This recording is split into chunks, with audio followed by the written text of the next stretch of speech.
I am worthy. I matter. When I was 19 years old, I did not remember or believe this birthright. It was inherent, and it was the truth. And neither did Taylor Swift, or many of you, I would imagine. Instead, this is what we do. We become the person everyone wants us to be. Babies are born into this world, full of love, worth, and significance.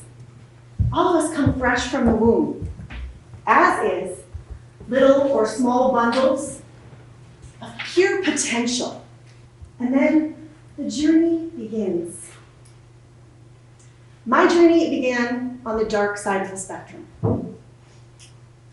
I don't remember the struggles I experienced before the age of 6, but I distinctly remember the first time my babysitter molested me and how it felt.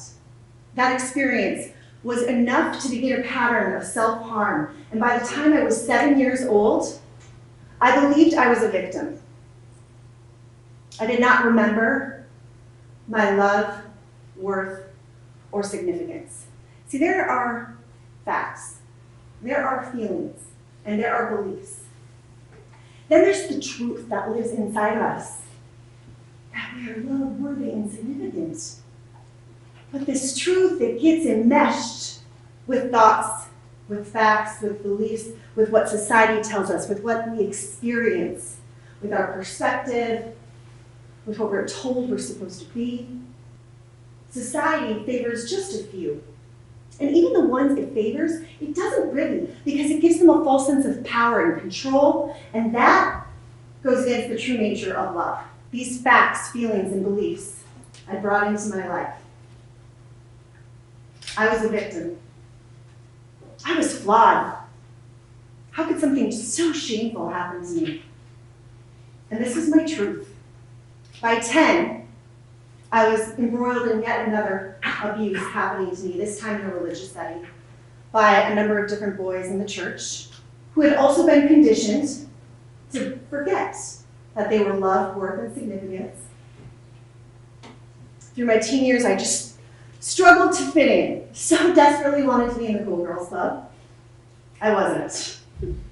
They made fun of me, I was teased, I was bullied. I was told I was a waste of space. And I believed it. I'd forgotten my truth. 14 years old, I was rightfully admitted to a hospital. I'd planned to end my life. And all of my experiences and circumstances and everything that had happened outside in this world of mine told me that I would be a victim and my life didn't matter. I believed the external experience rather than trusting the truth that lived inside of me. There were doctors. There was attempted help and support. There was therapy, lots of therapy. But it didn't really work, and it didn't help me navigate the dark waters of depression, anxiety, and crippling self-loathing. For the next 4 years, I barely survived. And at 19, I was in an abusive relationship with an older, controlling, and violent man. This external experience, the pressure was building and weighing down on me so much, and yet there was this internal rising, this need to remember the truth of who I was. When that external and internal pressure came together and hit a point, it generated boiling. And the day that happened, I created change.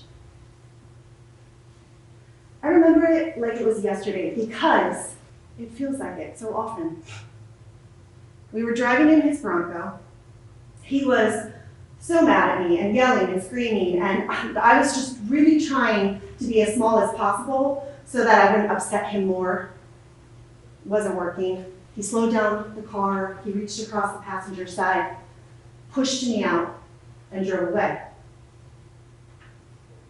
I sat on the curb and cried.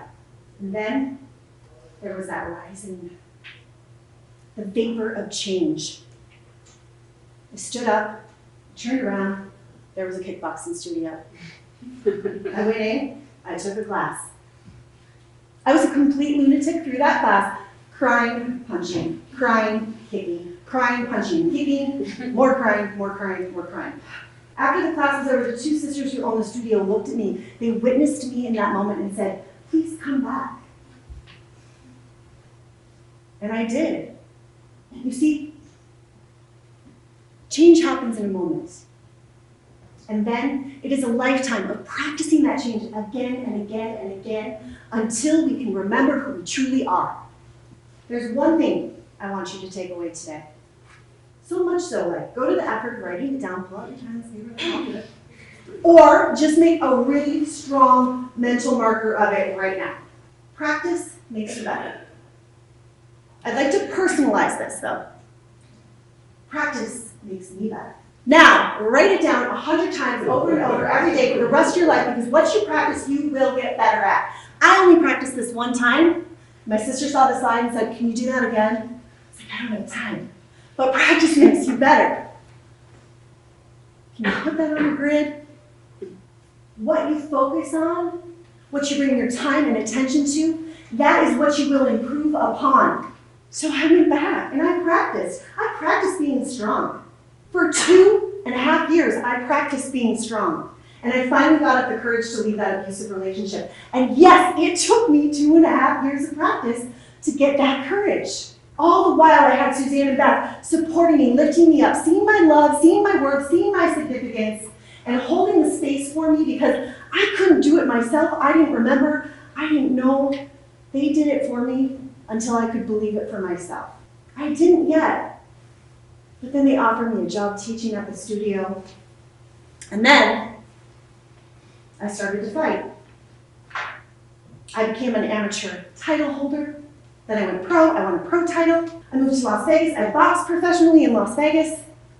I joined the U.S. kickboxing team. I fought all over the world, winning titles, sometimes losing, but always practicing being strong.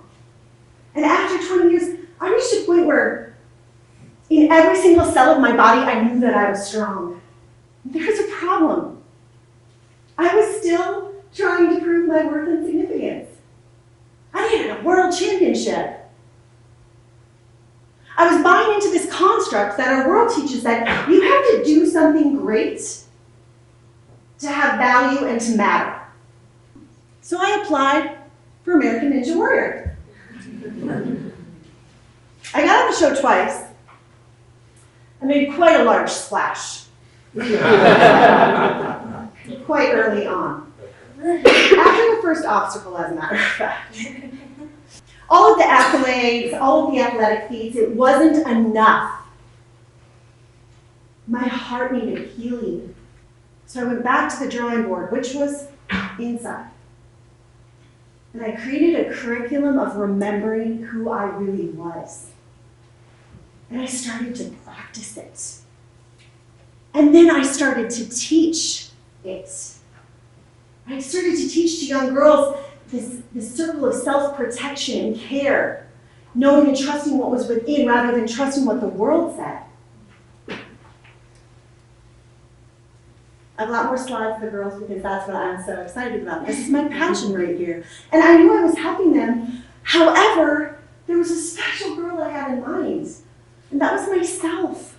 These girls are my heart.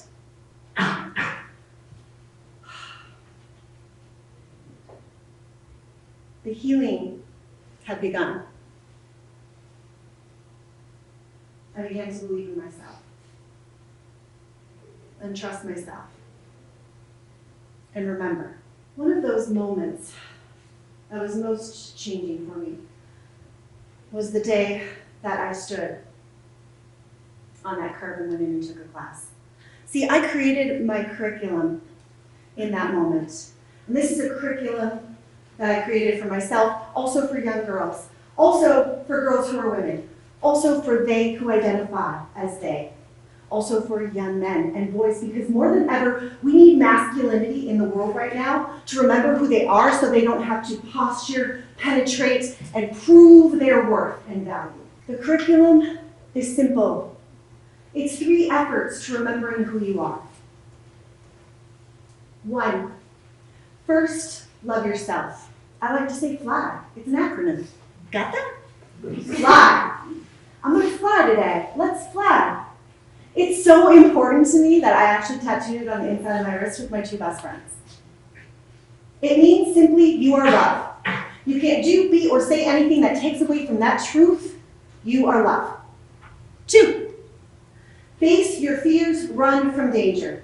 You are worthy of facing your fears and growing into strength through them.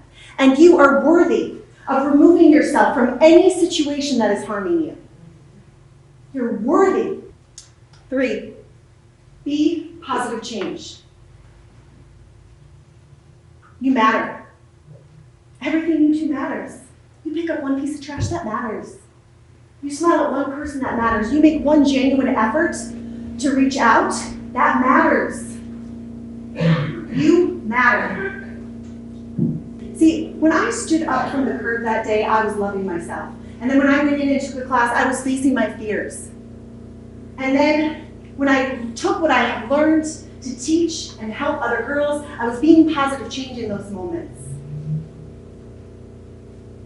That day, that boiling point, one thing, very specific, very powerful for me, was Suzanne and Beth. They looked at me, they witnessed me, and in that space where I was unable to remember that I was loved, worth, and significant, they saw it for me and they held me up and supported me. So, I would like to do something now. What I need is a volunteer to come on stage with me. You need to be willing to represent yourself. And you need to be willing to represent me. And you also need to be willing to represent all of these lovely people that I can't see, that I know are out there. So I'm looking for a hand. I see that one first. Yes, will you please come up? Hi, what's your name? Ida. Ida. So I just need you, Ida. Okay, so Ida, are you willing to represent me and yourself and everyone? Okay, we're all in this together, so please do this with us. Ida, come on the red circle with me. Let's be close together. Will you please place your left hand on your heart? And then everyone else, please, as well, place your left hand on your heart. And would it be okay if I take my right hand and put it on your heart? So I'm putting my right hand to Ida's heart, and I would also like you to take your right hand and put it to your heart. You can put it to my heart. That's lovely. Thank you. Now imagine that that right hand that you feel on your heart right now is my heart, or is my hand, and it is. I'm with you right now. And look me in the eyes, Ida. And I'm looking at each and every one of you, including myself, in the eyes right now. You are loved. You are worthy. You matter. Take a deep breath in. Now, close your eyes. Everyone, just repeat after me. I am loved. I am worthy. I am worthy. I matter. I matter. Good, open your eyes. Let's turn your face to the audience, shall we? You just thought you'd be on a TED stage today? This is like really good. Listen, I really good. Yeah. Okay. Everyone together. Hands to your heart. We are worthy. We are worthy. We are loved. We are loved. We matter. We matter. Did you notice that I did that out of order? Practice makes you better. Let's try it one more time. We are loved. We are loved. We are worthy. We are worthy. We matter. We matter. Thank you so much. I really appreciate it. Everyone, please give her a round of applause. It takes so much courage to volunteer, especially when you don't know what you're getting yourself into. I am love. I am worthy. I matter. This is me right here. Do you believe me? I believe me. I created that curriculum. I experienced that change, and then it was only 25 years of cultivating and growing and practicing.